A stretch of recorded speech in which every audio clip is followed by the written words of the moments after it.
Minggu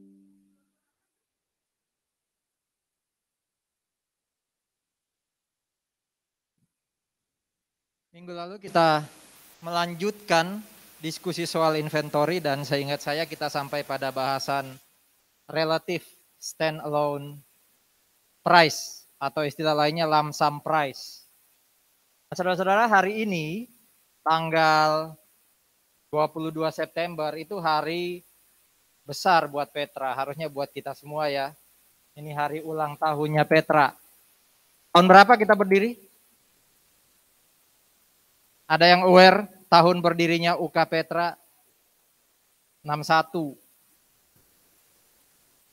Jadi ini sudah 61 tahun ya. Ini sudah 61 tahun.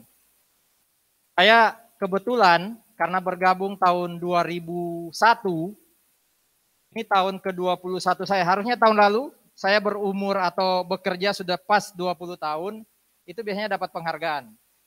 Ya, penghargaannya itu bentuknya emas. Jadi kalau 20 tahun dapatnya 20 gram, lumayan lah. Saya berharap 20 kilogram, wah itu berat banget gitu, 20 gram.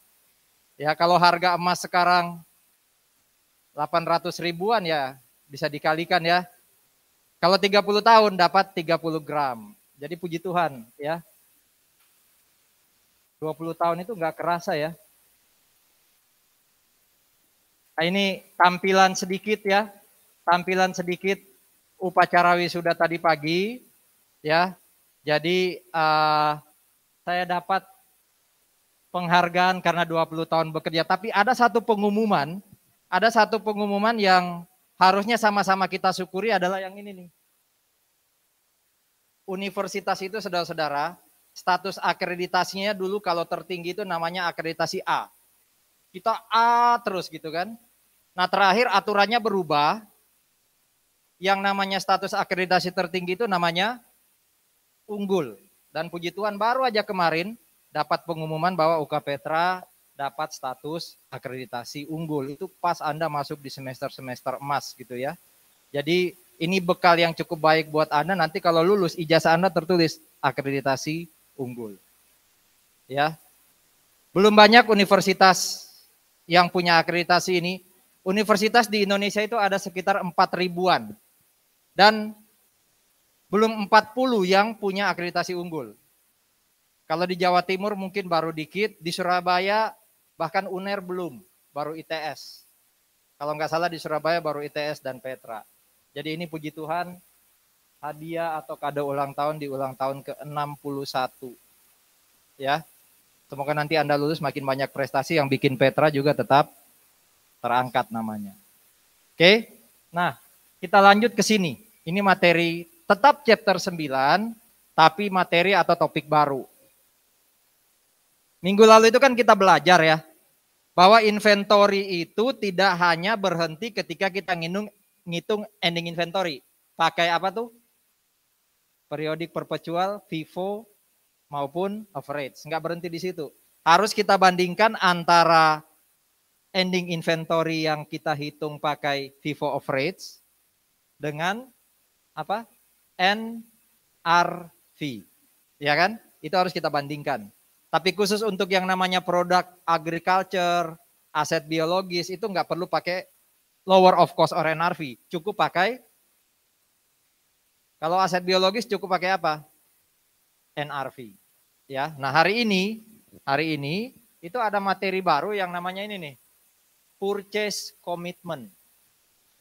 Ya, purchase commitment.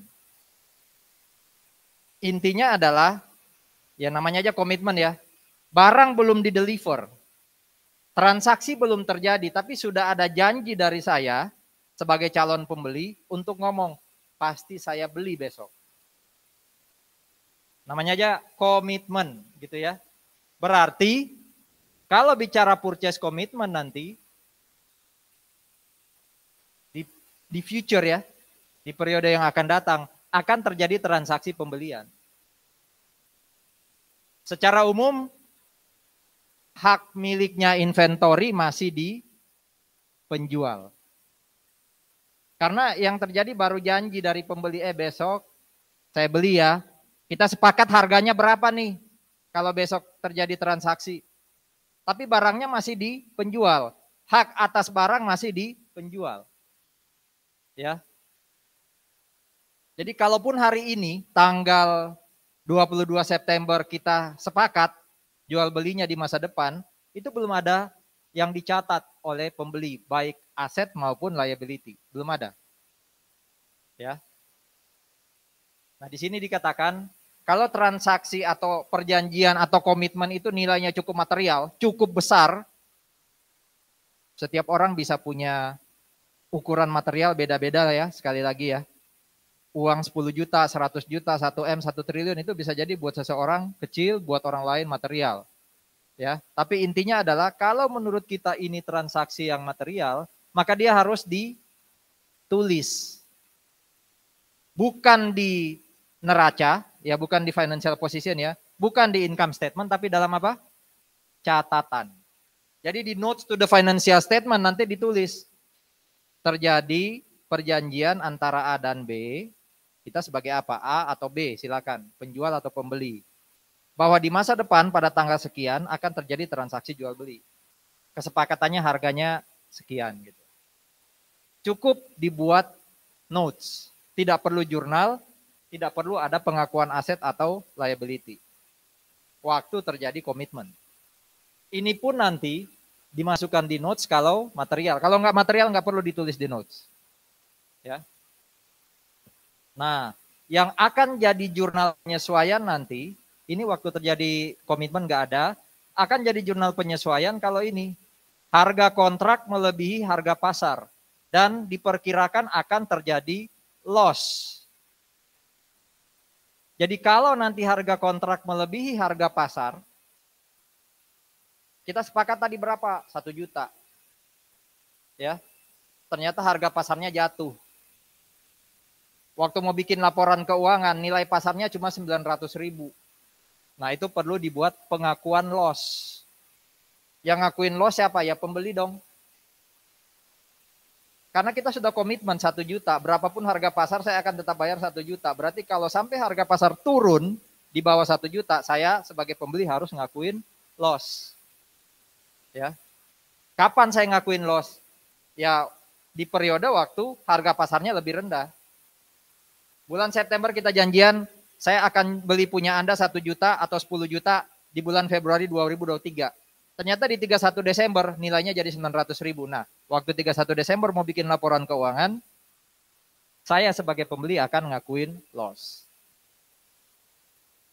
Perusahaan ini menyepakati kontrak untuk beli aset yang akan dieksekusi pada tahun 2020.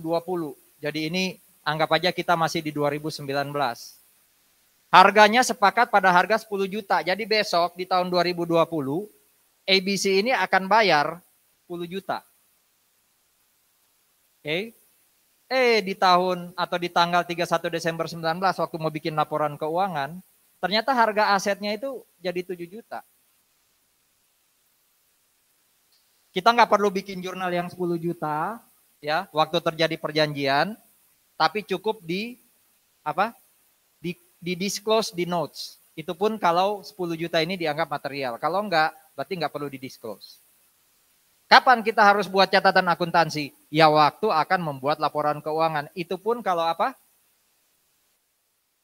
Kalau harga kontrak ternyata lebih besar dari nilai pasar. Karena di 31 Desember 2019 harga pasar hanya 1 juta.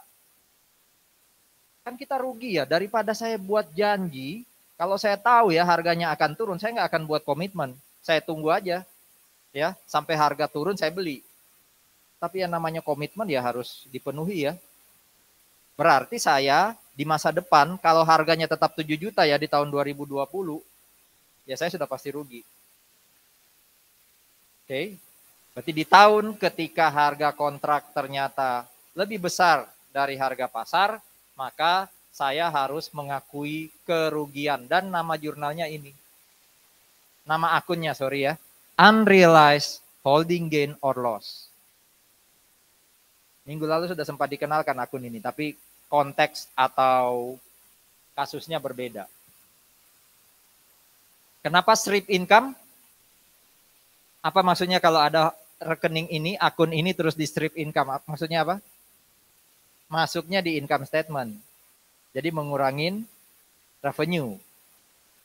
Tapi kalau di strip di sini equity, dia tidak masuk di income statement, masuknya di equity, di balance sheet atau neraca ya, di financial position. Oke, jadi akun ini akunnya income statement. Karena dia di debit, mengurangi income, mengurangi revenue. Kreditnya namanya liability. Kreditnya namanya liability, hutang.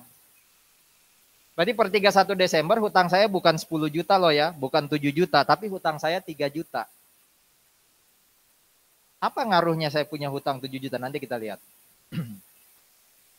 Nah, ini yang merah masuk income statement, yang hijau masuk di financial position bagian dari current liabilities. Karena kan 2020 akan dieksekusi. Berarti current. Kalau ini dieksekusinya 2021, ya berarti long term liabilities.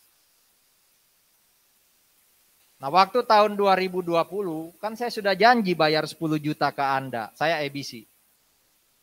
Cash yang saya keluarkan 10 juta. Nih. Tadi hutang saya berapa di kredit? 3 juta kan? Nah, karena 3 juta, ya, 3 jutanya saya hapus.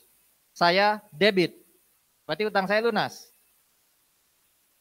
Waktu saya keluar uang 10 juta, hutang saya lunas 3 juta, itu saya dapat inventory kan? Nah, inventorinya itu seharga pasar saat itu. Berapa? 7 juta. Gitu ya, 7 juta.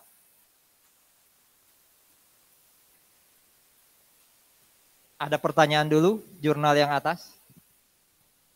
2020 sebelum Desember, 2019 sebelum Desember janjian. Besok 2020 kita transaksi jual beli, saya bersedia bayar pada harga 10. Pas Desember mau bikin laporan keuangan, nilai pasar jatuh. Tinggal 7 juta. Saya akui di situ 3 juta. Unrealized holding gain or loss, kreditnya purchase commitment liability. Asumsinya tahun 2020 harganya tetap 7 juta, ya sudah inilah jurnalnya. Hutang saya tadi yang muncul di sisi kredit saya hapus, saya taruh di debit, cash, karena saya janji bayar 10 ya, itu saya taruh di kredit 10, debitnya adalah purchase kalau periodik, kalau perpetual berarti merchandise inventory 7 juta. Jurnal atas dulu ada pertanyaan? Saya nanya, bagaimana kalau di 2020 ternyata nilainya jadi 6.500.000? Ini kan nilai per 31 Desember 2019. Jurnal apa yang dibuat kalau waktu di tahun 2020 ternyata nilainya tambah turun jadi 6,5? Yang pasti inventory yang kita debit berapa? Di 2020 nilainya waktu kita menerima barang itu 6,5, berarti kan inventory yang kita debit pasti nilai 6. Kan?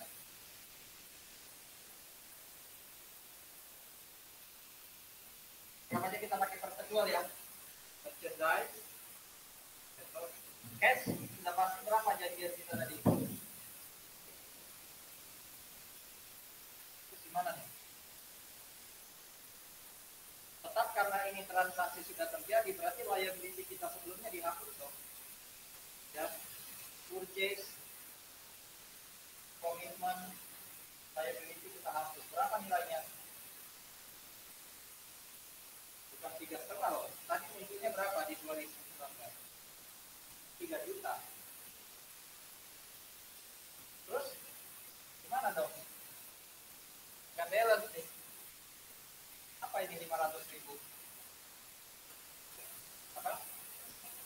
Ini tetap unrealized holding gain or loss. Tapi ini punyanya tahun 2000. Yang tadi di jurnal awal itu unrealized holding gain or loss punyanya tahun 2019.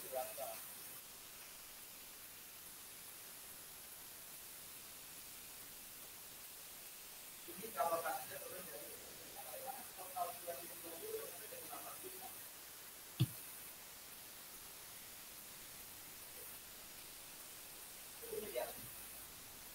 Buat cari yang gampang aja, cashnya berapa?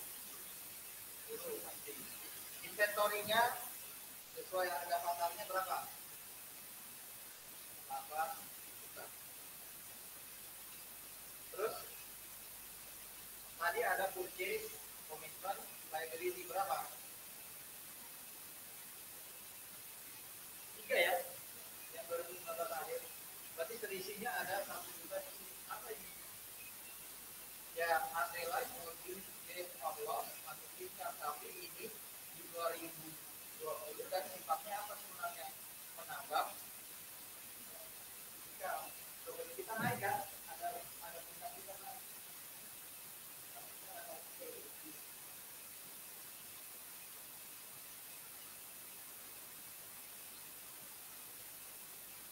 Ada pertanyaan. Jadi dari soal atau latihan ini, saudara-saudara, itu bisa dibuat banyak soal loh ya. Logikanya yang dibutuhkan, bukan menghafalnya. Karena sekali lagi kalau Anda pakai cara menghafal semua ilustrasi yang saya buat, ketika saya munculkan ilustrasi baru, logika baru, pasti Anda akan protes. Yang keluar di ujian tidak sama kayak yang diajarkan pasti. Dan saya tidak akan terganggu dengan masukan itu. Itu buktinya Anda belajarnya menghafal, bukan melogika.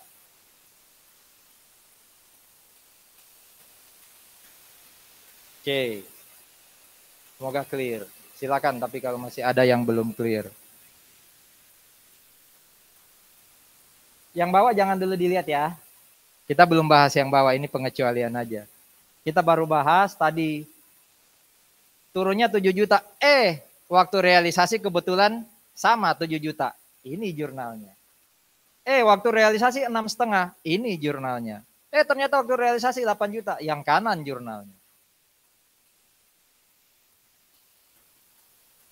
Kalau saya balik dikit ke sini. Di sini memang dikatakan ya, jurnal itu harus dibuat kalau harga kontrak melebihi harga pasar. Coba kita balik. Bagaimana kalau per 31 Desember, nilai pasar itu bukan 7, bukan 10, tapi 11. Ini kan nilai pasarnya 7 per 31 Desember. Bagaimana kalau nilainya 11?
Anggap aja di 2020 betul nilainya ternyata 11 juta, bukan 10, tapi 11. Berarti kan betul ya, cash yang saya keluarkan berapa?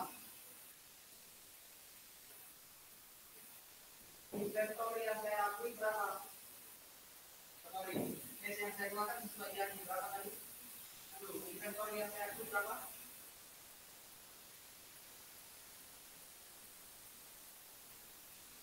Jadi ya, 1 juta ini bisa banget kita untuk membuat jurnal yang detail. Apa 1 juta yang bisa kita ini kan? Ini kita harus kita tulis komitmen aset. Harusnya ada jurnal walaupun nilai pasarnya tercatat melebihi nilai kontrak. Dan jurnalnya seperti itu.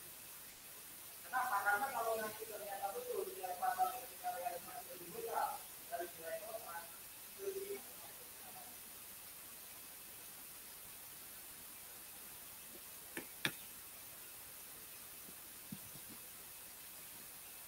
tidak ada di buku, tapi ini logika akuntansi. Ya, logika akuntansi.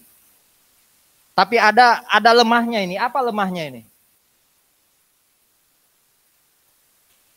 Apa lemahnya pendekatan yang saya tulis di sini? Ini 2020 yang bawahnya.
Mencatat kerugian lebih cepat.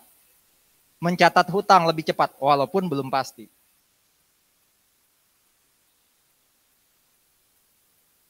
Masih ingat BDP expense?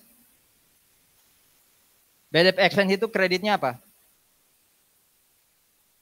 Halo, piutang chapter 7. BDP expense itu kreditnya apa kalau dia dibuat BDP expense dikit debit? Kreditnya apa? AFDA. AFDA itu allowance kan?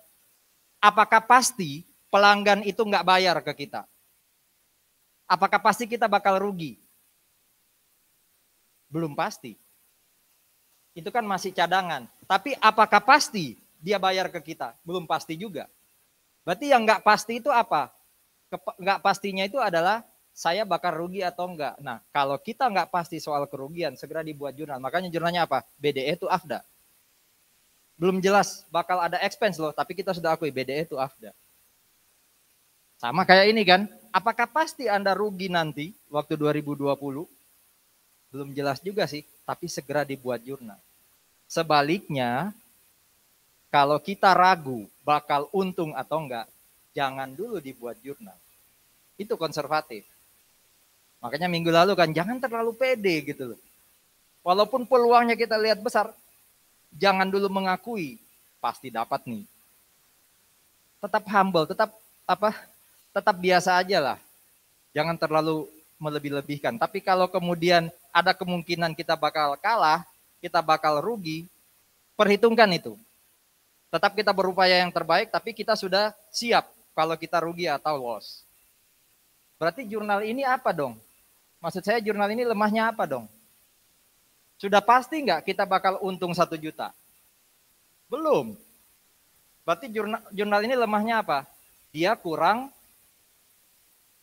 apa tadi konsepnya? Dia kurang konservatif. Gimana dong supaya kelemahan konservatif ini nggak muncul? Dengan kasus sama. Akhir 2019 nilai pasar 11. Dan ternyata besok 2020 beneran 11. Tapi kita kan sudah komit 10 juta. Yang rugi dalam tanda kutip siapa? Penjual. Coba kalau saya nggak bikin komitmen ya, tak jual ke orang lain saya dapat 11. Tapi kan sudah komitmen. Pembelinya yang bersyukur. Wah, untung ada komitmen dulu. Berarti kan tetap aja inventory yang dia akui nanti 11. Cash yang dia bayar 10. Nah selisih 1 juta itu loh. Kalau ini kan enak nih, di 2020 ada yang namanya purchase commitment asset, terbantu. Nah kalau anggap aja, kita anggap ini tidak konservatif ya. Berarti kan nggak ada jurnal 2019, betul? Terus gimana dong jurnal 2020 utamanya mengakui yang 1 juta?